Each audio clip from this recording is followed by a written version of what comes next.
Hello, podcast listener. This is your host with the most. I'm going to talk about a Broadway musical I saw in a touring company that really changed me, and we're going to do a deep dive into what it's like working with meat puppets, aka actors, when you direct a show. Sit back, relax, and enjoy this episode of JJ Meets World. And by the way, if you'd like to help support our podcast, visit jjmeetsworld.com where you can donate to our Patreon, pick up some killer swag at our merch shop, or click the link to Apple Podcast and give us a 5-star review. 1, 2, 3, 4.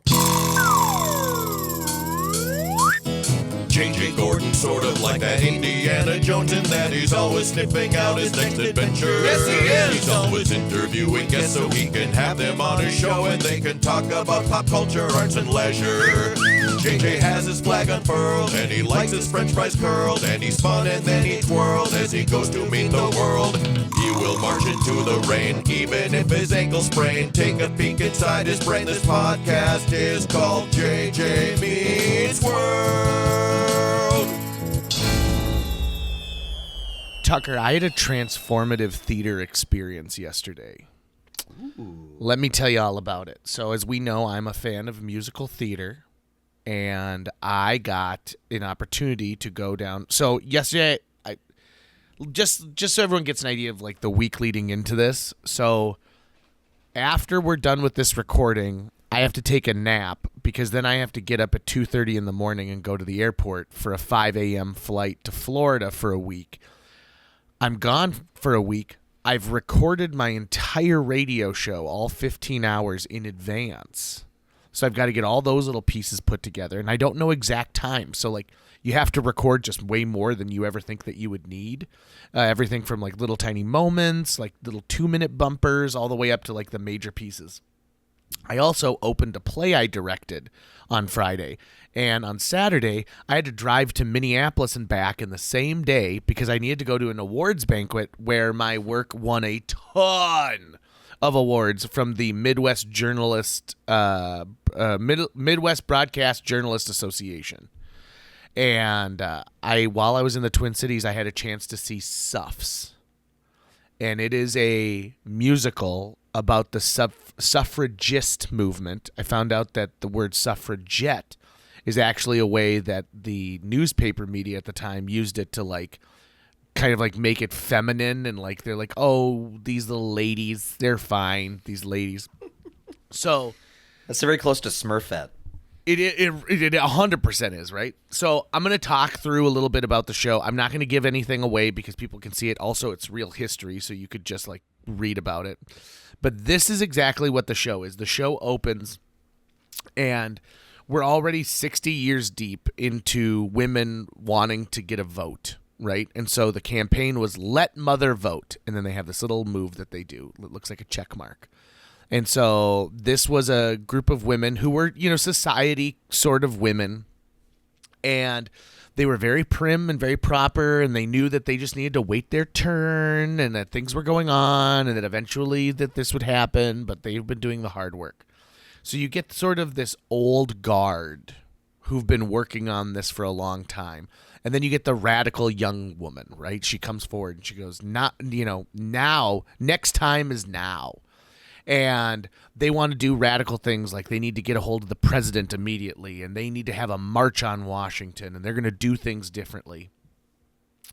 And so the musical lays out all of these elements that are true. Women who are just standing at the gates of the White House making themselves be known or arrested and then force-fed in prison. The fact that like they needed money and they needed to figure out women, who had access to funds. The fact that when you got married, a woman was technically legally dead because she became the property of the man who married her, and everything that was hers now becomes his. Also, it turns out Woodrow Wilson was a dick. Like, I knew that he, like, people complained, but man, he was a real jerk. Yeah, people really need to tear that guy down from his high horse. Yeah. They do. I don't care that he taught at Bryn Mawr. So I am blown away. The staging on this show made use of lighting in a way I'd never seen before, where they formed these silhouettes over and over and over again. And their set was built in 3 different styles of, like a way to block. And instead of curtains, what they had was this like facade of these office walls that could come out. And so in theater, you've got masking drapes, right? And so essentially it's a series of drapes that hang in the foreground, the middle ground, and the background, and you can use those to shape your space. So if you want your theater to look kind of like a V, you'd bring in those back drapes all the way across, and then the next one slightly more open, and the next one slightly more open. So they did this with these walls of offices, so they could be setting up a full scene behind the other one that was taking place in front of you right now, and then utilizing that lighting element to make it even more interesting. I knew that Suffs was good. And I had like my wife's aunt, who's a playwright and an author, had told us like, oh, I went to New York several times, got on the train from Philadelphia several times, and I saw Suffs a few times because it was so good. I'm sorry to interrupt you, but was this the one that you saw? Was it the same production but traveled to Minneapolis, or was this a different staging of the same show? This was the touring company of the Broadway show. Yep. Okay, thank you. And so a couple of people actually had been in the Broadway show. So this won the 2024 Tony for Best Musical. And it follows kind of in the same line that Hamilton does, right? Because Hamilton is this based off a true story, and it's, taking a deeper dive into a piece of American history. This does the same thing, and it borrows a couple elements, but in my opinion, it actually does a better job than Hamilton. And the story's engrossing. It's an all-female cast. And so Woodrow Wilson is played by a woman, and she did a great job doing it. And, there's this old feeling sort of in comedy that a woman can't play a man, but a man can play a woman. And I think that's changed drastically and for the better, because that's a weird double standard. But it existed for so long that it became, there's a famous episode of I Love Lucy where they're like, oh, we're going to put Lucy in, men's clothing. And they're like, no, that doesn't work. But you could put Desi in, a cheetah banana costume anytime you wanted, and it was no big deal. I go straight to Kate McKinnon as Rudy Giuliani. Yeah, right? Oh, or what about this? What about Melissa McCarthy as Sean Spicer? Yeah. Totally. Right? Yeah. And just make, and it's because I think part of the problem was to portray a woman as a man in comedy, all you had to do was talk like this. And boom, you got it. And so, well, and the misogyny of basically saying, well, to be a woman would be beneath you. So for a man to demean himself, to dress up as a woman, is the funny thing, right? Yes, that was the assumption. Well, and it also has a real racial implication too, because there are many black male comedians who will not do drag because that was something that was so demeaning to their culture, and they were like, oh, we don't do this, we won't do this. In fact, who was it? There's a movie where they talk about how, listen, if you want to respect your art and what you're doing, you won't go in drag. Here's some things that I did not know that I learned from Suffs. Woodrow Wilson had a chief of staff. He's portrayed in the movie as a chief of staff, but really he's just a high-level advisor who was disheartened by the fact that Wilson would not help these women, and in fact, imprisoned them as political prisoners, and tried to get one of them committed to an insane asylum for her lady sensitivities. And he ends up writing a letter in the Washington Post addressed to Woodrow Wilson saying, listen, I can't stand this anymore. I can't stand who you are. I quit. And I think to myself about what a strong thing that was to take a sitting president in his second term and to quit in a very public forum like that, and how strong that was.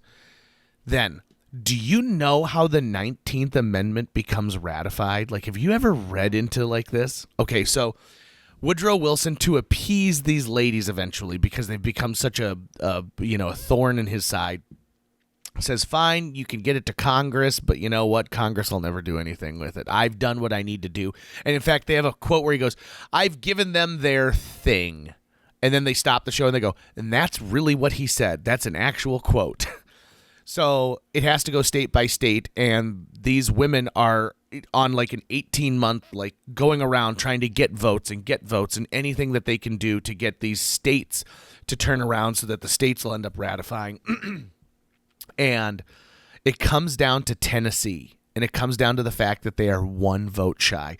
Literally all of this work, all of this effort to get women's right to vote comes down to one state, and it comes down to Tennessee and the fact that they need one single vote. And it is a brilliant part because just as this conservative who said, and they go into it knowing that they don't have it. They don't have the vote that they needed, and none of their breakfast meetings that day swayed anybody. So they go into it, and a telegram arrives, and it's a telegram from a mother to her son who sits in the Tennessee State House. And the telegram is about how your father died in the Great War, and I do not like this president. I do not trust him. And I want you to know that you need to be a good boy today, and you need to do what's right. And it's essentially what a mother could, he's a grown man. He's sitting in an elected position, but it took a mother to reach out and say that thing. Suffs was so good. It was just, I can't even begin to explain how great it was.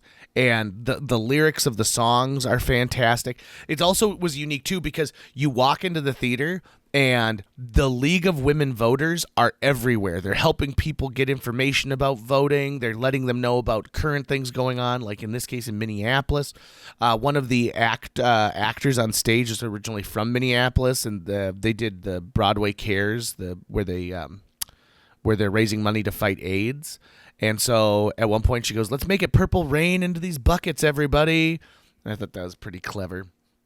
It was just fantastic. I mean, absolutely one of the best pieces of theater I've ever seen. And I've seen stuff that's moved me before, like that has brought me to tears. But I was listening to this on the way to this recording, and I was listening to a song called "Keep Marching." And it's the final song of the show. And it includes lyrics like this. We did not end injustice, and neither will you.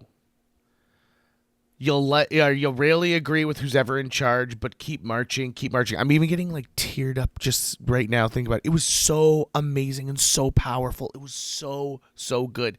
And I think back to that time that we had Rich Summer on, and he started to get teary-eyed thinking of watching Equus at Concordia. And I had that same experience where even now talking about it, I feel emotional. And what a unique opportunity. So now here's the downside. Also, that community needed that show because that show was about not stopping who you are and about how, listen, you have to fight injustice. And there's something, Minneapolis needed Suffs right now to remind you that, yeah, it gets bad. And the accomplishments are tiny and the setbacks are large, but you need to keep marching. You need to keep marching. I could imagine what it's like to be a grandmother whose grandmother was in this, in the suffragist movement, like someone who says, "Listen, I know my grandmother went to Washington D.C. during this movement." I could imagine what it's like to be a 10-year-old girl watching this. There's a great number called American Bitch, and about how you want to be the great American bitch and how important it is for you to own who you are and what you do. It is just a fantastic show, and I cannot say enough great things about it. And I hope, they put Hamilton on Disney Plus, which makes sense, and it made it available to a much broader audience. I hope that they taped a production of this that they can put on, on streaming somewhere, because it was so good. I just loved it. When was the last time you saw a piece of theater that really captivated you? I'm trying to think of that, which might mean that I don't actually have one to go back on, not to the level that this has clearly impacted you. Yeah, I have to think about that for a while because it's unfortunately been a really long time for the most part since a piece of art just kind of hit me, and I just had to sit with it, and it affected me in that way that you love it when art does. I don't recall the last piece of theater that did that, if I've ever had that experience. The thing that I keep thinking of as you're talking about this is my earliest memories of learning about the suffragette movement. And it was from Mary Poppins, and the first, I forget how long into the movie it is, but it's Glynis Johns is the actor. She plays Mrs. Banks. Yeah, and she has this absolutely Glynis Johns. Yeah, and she has this absolutely Glynis, excuse me. Yep, Glynis. And she has this phenomenal opening number. And she is,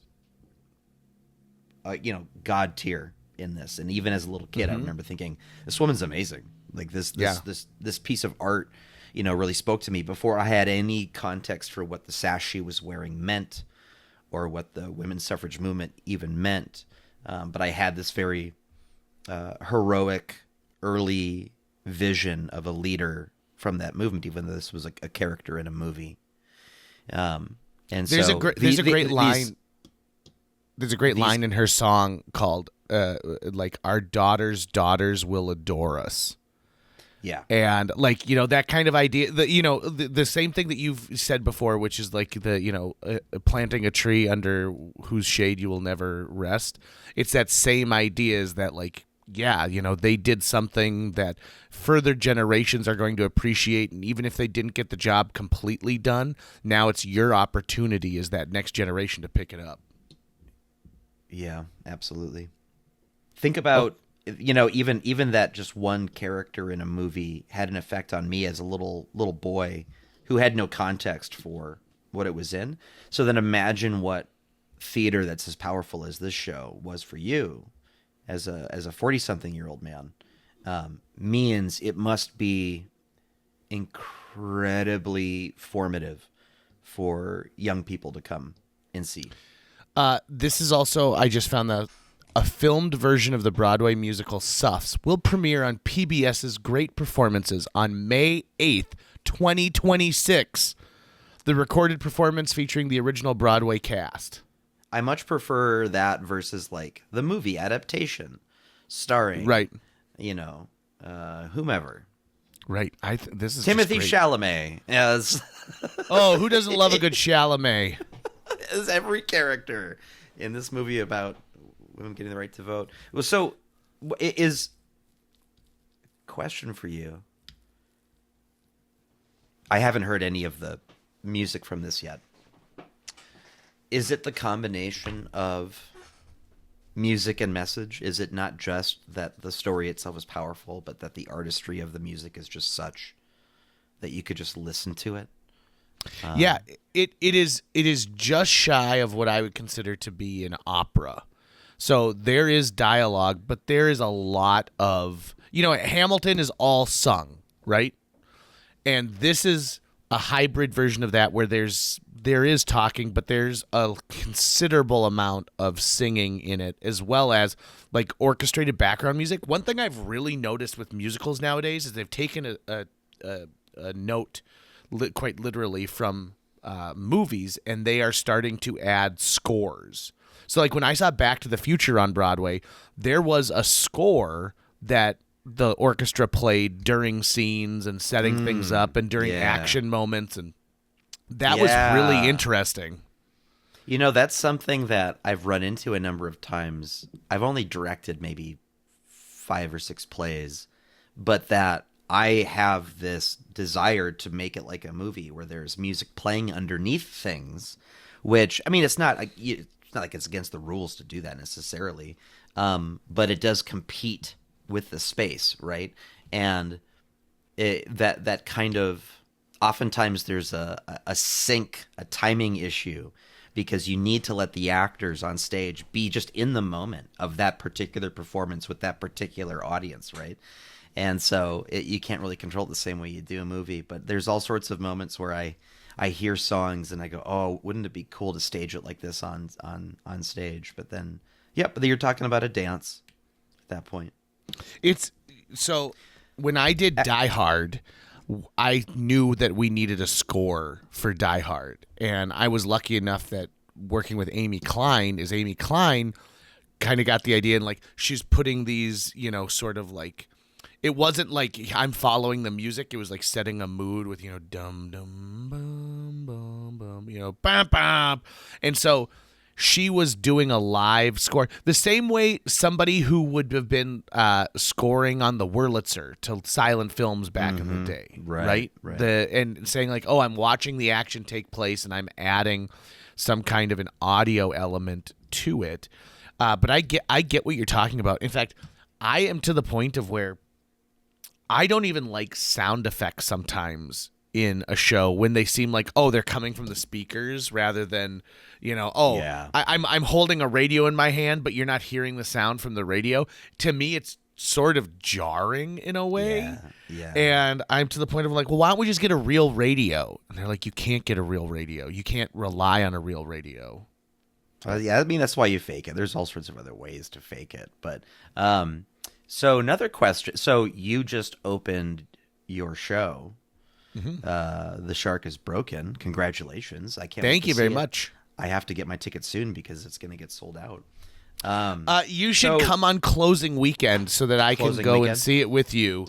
Excellent. That's what I'll do. Because I've never done this before, but I was like, hey guys, I opened the show and I'm the hell out of here. I feel like the guy the guy who used to direct shows at the giant summer program around here. That like, you got to get out of Dodge, man. And here's what I hope for you. When you and I sit down to watch it, you find out that they've added a scene that they've just totally improvised one night because of something, and you're just gonna be like, oh, I guess this is in the show now. I've come to this point. So I was talking with some other collaborators, and they were watching one of it, and they're like, I don't think that this is ready.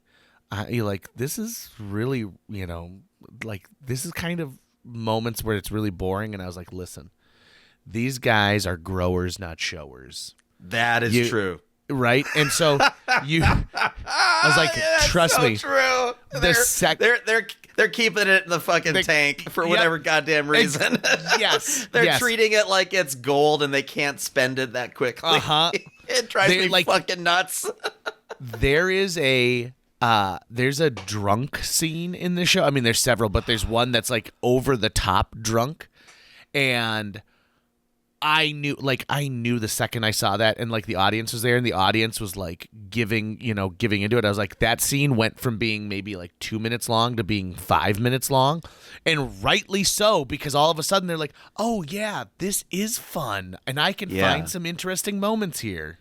Yeah, so your cast, Alex Davey, Jake Hartshee, and Zachary Lutz. I mean, these are what my grandfather would have referred to as hams. Right? Yes. These guys will ham it up. They've got it. Now, I've only known Zach for a couple of years since we had him in AJ Goes to the Dog Park. But I kind of grew up with both Alex and Jake, at least, it sort of side by side with them in some level. And those guys were hams back then, and people who have that quality to them as performers need audience feedback like it's oxygen. They really, really do. And they can go without, they can perform for themselves or for their friends if they need to, or even for the same director night after night. But after a while, you realize, you just need your medicine, don't you, buddy? You just need what you need at this moment in time is the energy of people experiencing this for the first time. That novelty and that hit, that dopamine you get from the creative process that you've been working on. That's the most painful part of rehearsals, is that you kind of grind that into the ground because you got to get all this repetition in so you can do it for an audience. And oftentimes that means, and you as a director will be able to notice it, that other people won't, right? People come in and tell you, oh, it's not ready. And you're like, no, I know it's ready. They know their lines. They know where to go. But this is a group of guys who needs butts and seats from strangers vocalizing that, yep, that was good. Yes, that worked. They need to go forward. Wait until you see this show on its closing weekend, right? You're going to see something that is finely tuned. So I took lemons and I made lemonade in this last thing, because it was a 4-week rehearsal process, and 2 out of those 4 weeks, at least one principal cast member was gone for the entire week. So I really only had 2 weeks where I had all 3 of them together. And it's not like this show is like, oh, okay, well, this scene only has these 2 people or something like that. Like, they're all 3 on stage for 95% of this whole show, right? And then on top of that, I added a couple little interstitial scenes as well to it. It's the 3rd show I've done in a row where there's pee involved.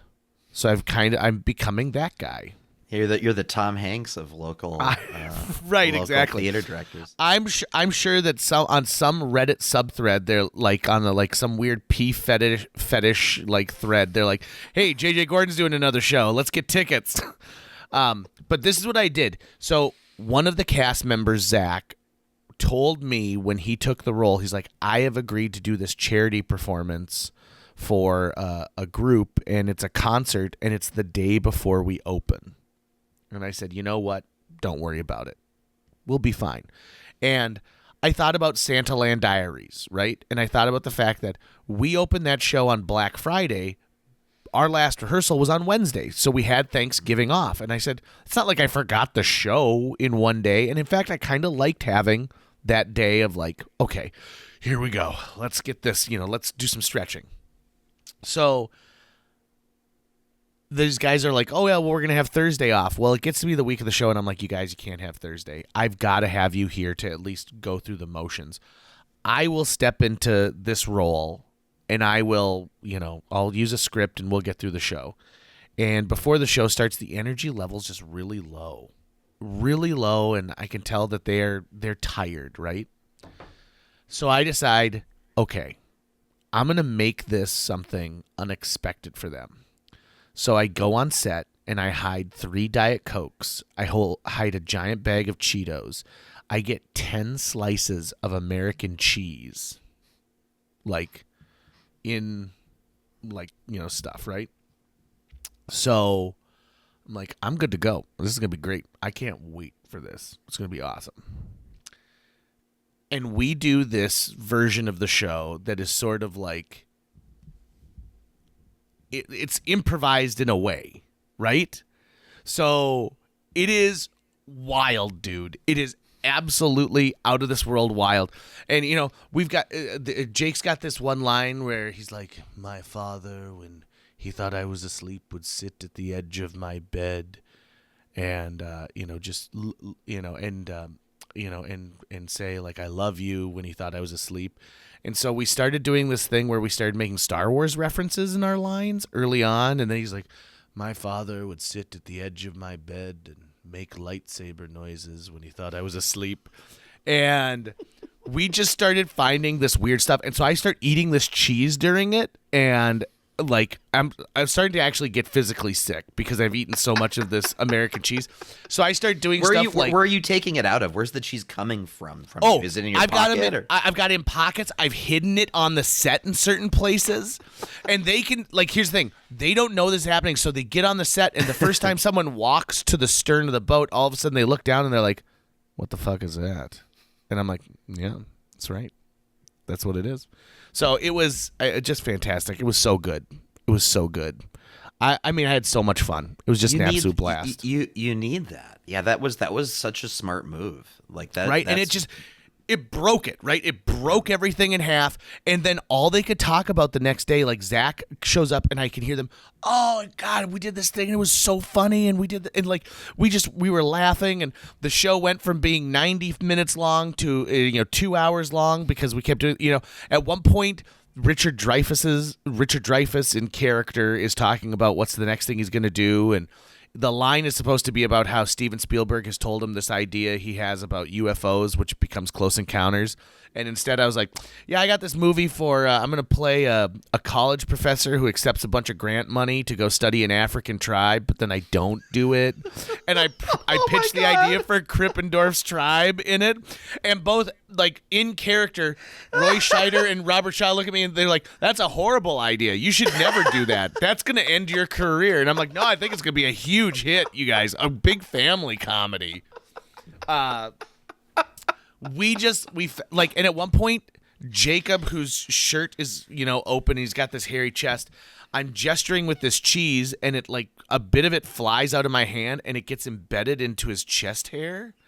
It was so much fun, and it broke the mold of what it was, and we're so lucky. I'm so lucky that we were able to make that happen. I'm really excited to see it. I'm really, really excited to see it. I think you're gonna like it. I think you're gonna like it a lot. Yeah. I don't know. I'm thinking maybe. I'm not sure how long we've been rolling here for, because I don't actually have a counter. It says 29, 17, 18, 19, 20, 21, 22, 23, 24, 25, go 26, over a couple of 27, title options. 28, 29, 30. We're done. That's it. Okay. 29 minutes and 30 seconds. That's all I want to do. What is your title option? Well, I've got 4. I want to pitch them to you, and you tell me which one we're going to go for. Okay. I already know what I want to tell you, so if it's none of those 4, I will add another one. I'm pretty sure I know which one you're going to go for, too, and I think it might be on this list, but we'll find out. The first one is Let Mother Vote. That was a great line. I just love Let Mother Vote. It's such a fantastic line. That's the opening number to the show. Okay. It's fantastic. This is one that it's not in the lead for me, but it kind of flowed, addressed to Woodrow Wilson. But that would be much more of a Woodrow Wilson focused title, right? And he's more of a bit player in this tragedy. Or at least at the time was a tragedy. You Need to Be a Good Boy Today was the third one. I would love it if the mothers of some of the pieces of shit running this country right now would get telegrams letters saying, from their mothers. Hey, yes. Yeah. It's time to stop being terrible.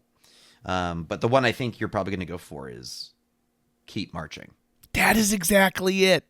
You're so good at reading me like a book. Yeah. Also, you have that as the title of your icon here in this chat. JJ and I are not currently in the same room right now. We're using the internet. So, Tucker, I know that you don't have an aversion to musical theater, but I know that you don't have the affinity for it that I do. But I would ask you to please listen to that song at some point and just like kind of sink in with the lyrics a little bit and understand it, because I think like it's a love letter for the future. Right. And I think that there's some great stuff in there. And I know that this is about, the women's right to vote and women's equality. But, man, it can mean so many things to so many different generations. And I really like that. It reminds me of watched a documentary about the Sherman Brothers, the guys who wrote the majority of like Walt Disney's most famous songs, including Mary Poppins. So they wrote the song Sister Suffragette for Mary Poppins. And they also wrote It's a Small World for the World's Fair and the ride It's a Small World. And he goes, people always talk about how annoying it is and how it's a sort of earworm that, gets in there and it leaves. And Robert Sherman's like, I understand. Like, it's a small world after all. And he goes, but it's a prayer for peace. It is saying that, hey, we all share this planet together. And even though we are in different parts of it, even though we don't speak the same language, even though we have different cultural norms, a smile can be the same in every language, and it is a small world, and we need to figure out a way that we can share it all together. And so yeah, I love that. Also, like, there's a song by Carrie Noble about a bartender that I listened to on the way to the cities, and I'm like, whoa, this gave me a lot of feels. That's going to wrap it up for today's show. If you enjoyed this episode and would like to help us continue to produce new episodes each week, visit jjmeetsworld.com, where you can donate to our Patreon, pick up some swag at the merch shop, or follow our link to Apple Podcasts and leave us a 5-star review. You can also follow us on social media. We're on Facebook, Instagram, Twitter, YouTube, all the sites the cool kids are using these days. JJ Meets World is produced every week by Tucker Lucas. You can find out more about Tucker's work by visiting moonbasemaria.com. If you want to get in touch with your host with the most, check out linebenders.com, where you can find direct contact info for JJ or booking information.